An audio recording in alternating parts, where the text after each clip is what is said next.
Hello, we're going to show you how to make a circuit file for Pspice. Um, you start off by going to File, then going to New, then clicking on Text File. After that, you're going to get a blank text file, and you're going to fill in the text file with the circuit. You first start off with the title. After that, you're gonna start writing down, or you're gonna start typing in the elements inside the circuit. This circuit has 3 voltage sources, 3 diodes, and 3 resistors. So the first element here is a voltage source. V1 is the name of the voltage source. 1 is the positive terminal, 0 is the negative terminal. These numbers here. DC tells Pspice that it's a DC source, DC voltage source, and 10 volts is the voltage being supplied by the source. Here's a diode.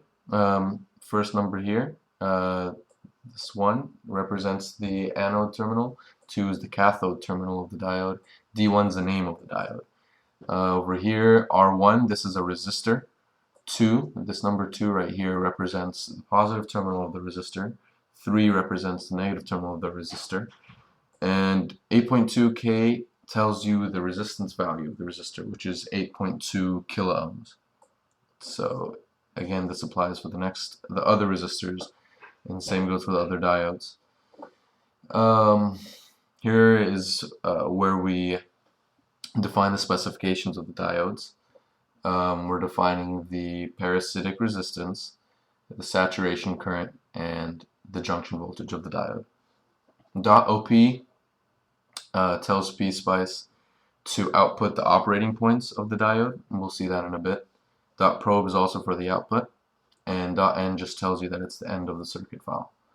So now let's simulate the file. So the way you do this, you go up to Simulation, click on Simulation, and you click on Run.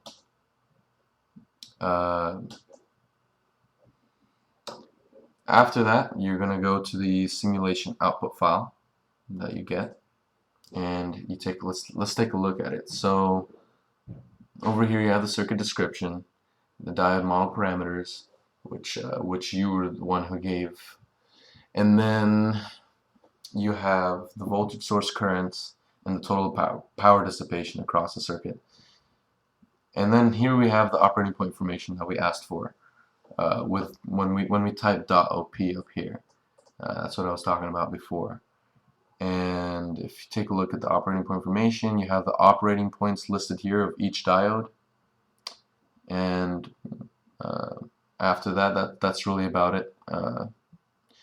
The job statistics summary just really gives you total job time, which is the amount of time it took to simulate the circuit. And that's really all you really need to know. So thanks for watching.